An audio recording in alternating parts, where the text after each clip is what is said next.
सबको झारखंड प्रदेश की भारतीय जनता पार्टी की इकाई की ओर से आप सबका आपके प्रति आभार व्यक्त करते हैं। हम सब जानते हैं कि इस राज्य की राजनीतिक परिस्थितियां, राज्य में जो परिस्थितियां हैं अराजकता की स्थिति में पूरी तरह से 3.5 करोड़ जनता आज परेशान है, त्रस्त है और पस्त है। और ये सरकार के नुमाइंदे, सरकारी दल के जो काम करने वाले मंत्री हैं, झारखंड मुक्ति मोर्चा और कांग्रेस और आरजेडी के जो नेता हैं, वो मस्त है, जनता पस्त है।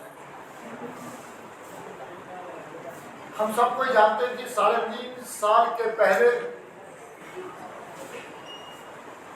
झारखंड मुक्ति मोर्चा के नेता के रूप में हेमंत सोरेन जी ने, कांग्रेस ने, आरजेडी ने एक घोषणा पत्र जारी किया था, और उस घोषणा पत्र में उन्होंने उल्लेख किया था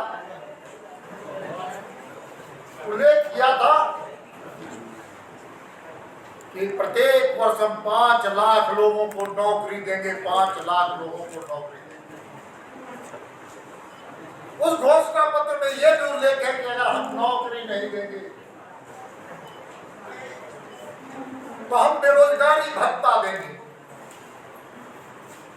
उसके बाद अपने कई राजनीतिक भाषणों में उन्होंने कहा था कि हम 5 लाख लोग को प्रत्येक वर्ष नौकरी नहीं देंगे, बेरोजगारी भत्ता नहीं देंगे, तो हम राजनीति से संन्यास लेने का काम करेंगे।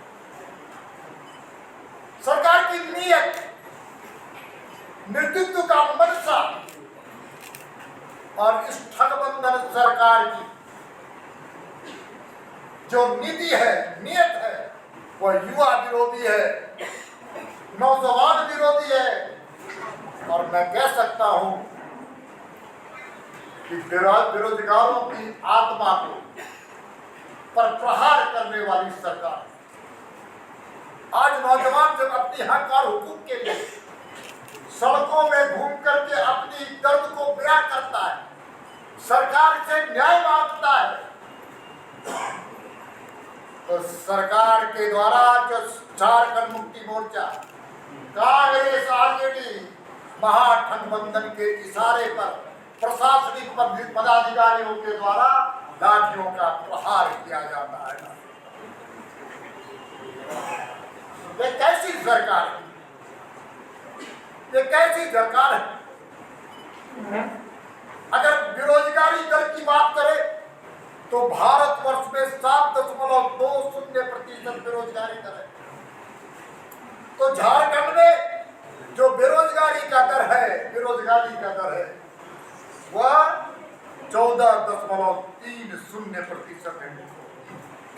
तो मतलब दुगना से भी ज्यादा भारतवर्ष का मानक के आधार पर हम कह सकते हैं कि 2.5 गुना ज्यादा किसी भी प्रदेश से या भारत के अन्य राज्यों से ये जुड़ना है।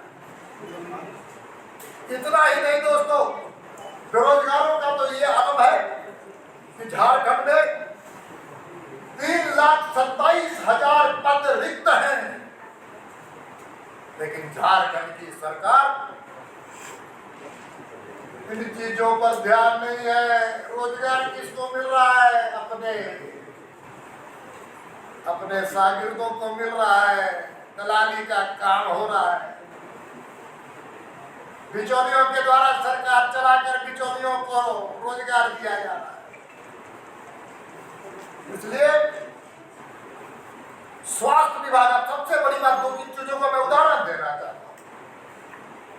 स्वास्थ्य विभाग में 73% पद रिक्त है। वही जो विदेशी घुसपैठी है वो पूरे प्रदेश में घूम करके हिंसा कर रहा है। रांची की घटना भी आपको याद होगी, हनुमान मंदिर में। वे कौन लोग थे जो बाहर से आकर के यहाँ के सांप्रदायिक सद्भावना को तोड़ने का काम किया? वे कौन लोग थे जो मंदिरों में हमला किया? आज भी वही लोग पूरे प्रदेश में, चाहे रामनवमी हो, चाहे शिवरात्रि हो, चाहे सरोल का कार्यक्रम हो, योग महोत्सव हो, सबों में इन लोगों ने आकर के इस प्रकार से हिंसात्मक घटनाएं करने का काम किया, पशु की तस्करी करने का काम किया, और आपकी सरकार के नुमाइंदे करते थाने में इनके पशु तस्करों के खिलाफ कोई कार्रवाई नहीं। इसलिए दोस्तों, ज्यादा न बोलते हुए, भारतीय जनता पार्टी 3.5 करोड़ जनता की भावनाओं का प्रतीक है। 3.5 करोड़ जनता के दर्द को अपना दर्द समझते हुए भारतीय जनता पार्टी के तत्वाधान में लगातार संघर्ष हो रहा है। प्रखंडों में हम लोगों ने आंदोलन किया, अब बारी है इस राज्य की राजधानी रांची में उलगुलान का डंका पीटा जाए। दोस्तों, उलगुलान,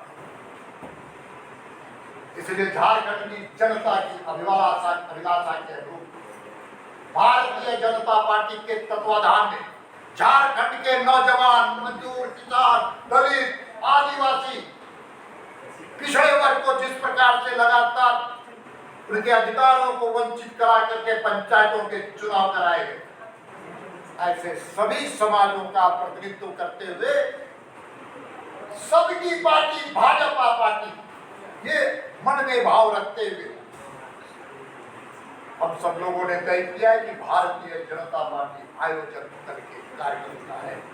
और कार्यक्रम है प्रोजेक्ट बिल्डिंग, जहां मुख्यमंत्री बैठ करके निर्णय लेते हैं, सरकार के नुमाइंदे मंत्री वहां बैठ करके जन विरोधी नीतियों का निर्णय लेते हैं। वहां पर सरकारी पदाधिकारी जो वरिष्ठ नौकरशाह है, वो बैठ करके गलत हुक्मों का पालन करते हैं। उनके खिलाफ उलगुलान करने का संकल्प भारतीय जनता पार्टी ने लिया है। इसलिए 11 अप्रैल को 11 बजे प्रोजेक्ट बिल्डिंग में भारतीय जनता पार्टी के द्वारा आयोजन में घेराव किया जाएगा। इसमें झारखंड के जनता का भी सबसे बड़ा भागीदार है। जो मुझे जानकारी मिली है, वो बहुत बड़ी जबरदस्त जनाक्रोश है इस राज्य के सरकार के खिलाफ। लाखों लोग यहाँ पहुंचेंगे।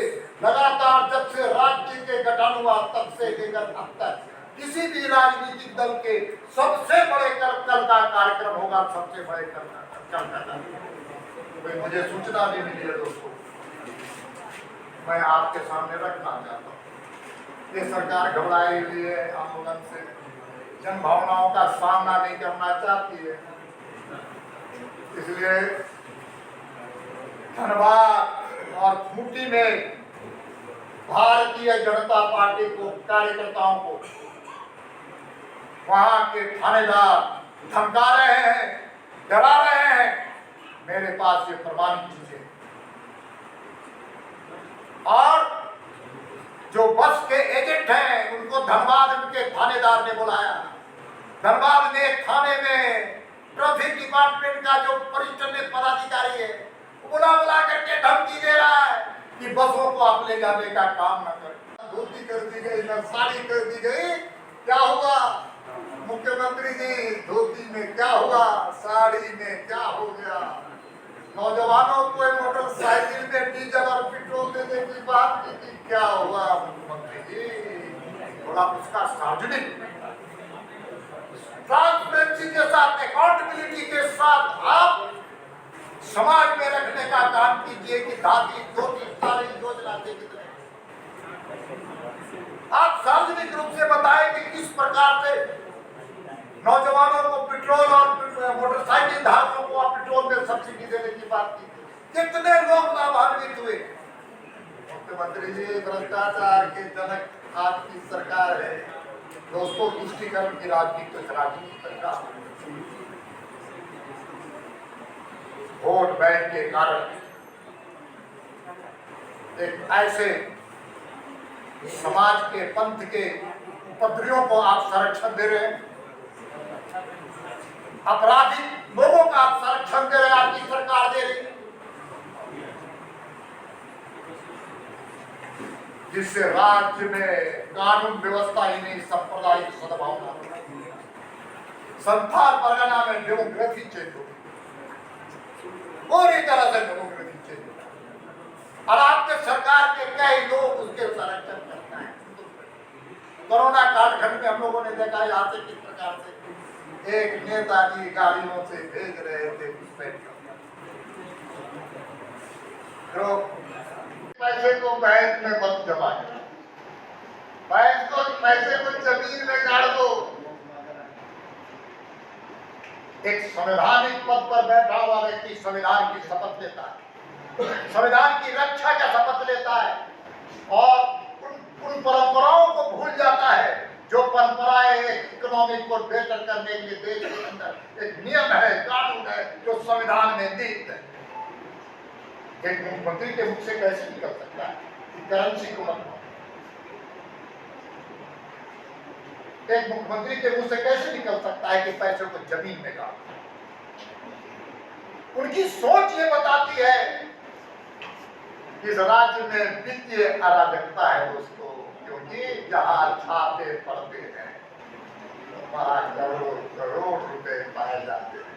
आज तो पूजा सिंगल वाले मामले में मुझे जानकारी दी कि क्या अरे इंजीनियर वीरेंद्र राम,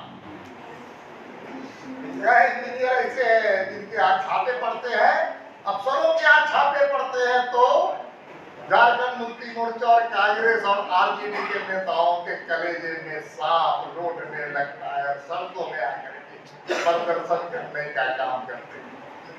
ये पहला राज्य होगा जहां अफसरों के यहाँ पैसे मिलते और नेताओं को झटपटा।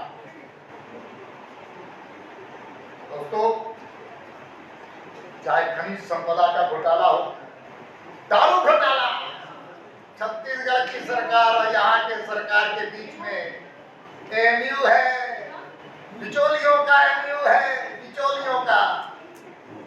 छत्तीसगढ़ का दलाल नाम बदल बदल कर झारखंड के राजस्व को लूटने का काम कर रहा था। उसके पुराना जो दारूबाज घोटालेबाज जो छत्तीसगढ़ का था, उसने ही यहाँ पर टेंडर लिया था और फिर जब वो देखा कि उस पर सबसे ज्यादा सरकार को राजस्व देने का संकट आएगा शर्तों के अनुसार, तब उसने नाम बदल करके फिर से वही काम करने लगा। केवल नाम बदला है, दलाल आज भी वही, छत्तीसगढ़ का दलाल झारखंड में आकर झारखंड के राजस्व को लूटने वाला दलाल। मैं बार बार कहता हूं, विकास की बात अगर करती है तो राज्य सरकार सबसे निकृष्ट सरकार है पूरे देश में। केंद्र सरकार की योजनाओं को अटकाने और भटकाने वाली सरकार। मैं 2-3 उदाहरण देके बात को और आगे बढ़ाना चाहता हूं। चालू वित्तीय वर्ष में भारत की सरकार ने 3,85,300 ग्रामीण आवास बनाने की स्वीकृति दी थी। भारत की सरकार गरीबों के लिए आवास, निर्धनों के आवास के लिए आवास, किसानों के लिए आवास, गांव में रहने वाले लोगों के लिए आवास, और ऐसा आवास जो गरीब आदमी उस आवास में रह करके उसका जीवन स्तर ऊंचा, वो ग्रामीण वो लखपति बनता है, उसकी हक को छीनने का काम किया। और मात्र अब तक 41,000 ही घर बन पाए दोस्तों। 41,000 3 वर्षों में 1,34,742 आपराधिक घटनाएं दर्ज हुई, आपराधिक घटनाएं दर्ज हुई। और अपराध में हमारी मां बहनों बेटियों के साथ जिस प्रकार से बलात्कार की घटना घटी, वो घटना हर झारखंडियों को शर्मसार करने वाली है। सरकार में नियत होती, नेतृत्व में अगर ईमानदारी होती, मुख्यमंत्री जी की अगर इच्छा शक्ति होती, तो उन अपराधियों को पकड़ करके फास्ट ट्रैक पे उनको सजा पूरी तरह से दिलाने का काम किया जाना चाहिए। लेकिन जब घटनाएं घटती है मां बहनों के साथ, आदिवासी बहनों के साथ, दलित बहनों के साथ और पिछड़े समाज की बहनों के साथ सबसे ज्यादा घटनाएं घटी है, तो मुख्यमंत्री जी का जवाब होता है, उनके मंत्रियों का जवाब होता है, ये तो होता ही रहता है। आत्मा विहीन सरकार, जिस सरकार के अंदर आत्मा नहीं है, वो सरकार का नाम है हेमंत सोरेन की सरकार, संवेदनहीन सरकार, वाहनों की जब्त की जा रही है और ऑफिस का एक प्रकार का स्टेटमेंट आता है, विचार आता है, समाज क्या कहेगा। इसलिए दोस्तों, हत्याएं इस प्रदेश में सबसे ज्यादा हत्याएं, भारत के अनुपातिक दृष्टिकोण से अगर विचार किया जाए तो यहाँ पर भारत में 4.1 लोगों की हत्या प्रत्येक दिन होती है, तो झारखंड में 6.02% लोगों की हत्या प्रत्येक दिन होती है। इतना ही नहीं, नक्सल जो बैठ चुका था, खत्म हो चुका था, भाग चुका था, उनके द्वारा चाय भाषा में क्या हुआ, बारूद लूटा गया, जखीरा लूटा गया। और सबसे बड़ा बात है सरकार को, इतना बड़ा विस्फोटक सामानों का जखीरा है, उसकी सुरक्षा देना भी ये राज्य सरकार के नियत में है। कानून व्यवस्था की बात करते हैं, जहां थानों की बोली बोली जाती है, जिला पुलिस पदाधिकारियों के ट्रांसफर पोस्टिंग में बोली जाती है। अब तो हर जगह थाना हो, सीओ हो, वीडियो हो, हर जगह जहां पर मलाईदार जगह में जाने के लिए मलाई ज्यादा आपको लगेगा, एक बार नहीं हर महीने आपको रिचार्ज करवाना पड़ेगा। जैसे मोबाइल रिचार्ज होता है, वहां पर यहाँ की सरकार को हर महीने पदाधिकारी जनता से लूटते हुए, खसोटते हुए, जनता से शोषण करते हुए पैसे की भेंट दी जाती है बड़े बड़े थैलियों में। इस देश के, इस राज्य के प्रति इस सरकार का क्या नियत है, मैं बताना चाहता हूँ। डेवलपमेंट इनके डीएनए में नहीं है, विकास की कोई एक रचना इन्होंने खड़ा नहीं किया। 3.5 साल की सरकार है, आधारभूत संरचना की अगर बात की जाए, पानी, बिजली, सड़क, शिक्षा की बात, हर क्षेत्र में कोई एक पैसे की वृद्धि नहीं हुई है। जो हेमंत सरकार के मन में मनसा ही नहीं है, जो पिछली सरकार थी, कमल फूल की सरकार, रघुवर दास की सरकार, उस सरकार ने किए हुए कामों को भी इसने रोकने का काम किया। इसलिए आप विकास की बात करते हैं तो पर कैपिटा इनकम की भी बात, इस राज्य के प्रति व्यक्ति आय कितनी है, भारत के प्रति व्यक्ति आय कितनी है। बड़ा दुर्भाग्य है दोस्तों, भारत में जहां प्रति व्यक्ति आय 1,97,000 है, तो झारखंड में 85,400 रुपए मात्र है। इसका मतलब भारत के प्रति व्यक्ति आय से झारखंड के प्रति व्यक्ति आय का आधा।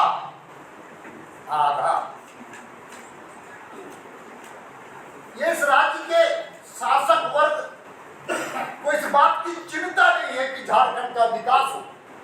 और क्यों चिंता नहीं है, मैं बताना चाहता हूँ कि झारखंड का जब आंदोलन चला था, तो आंदोलन का लोगों ने दुकान खोलते हुए आंदोलन को बेचने का काम किया था, और खरीदने वाला कांग्रेस था और विरोध करने वाला आरजेडी का अलग राज्य था।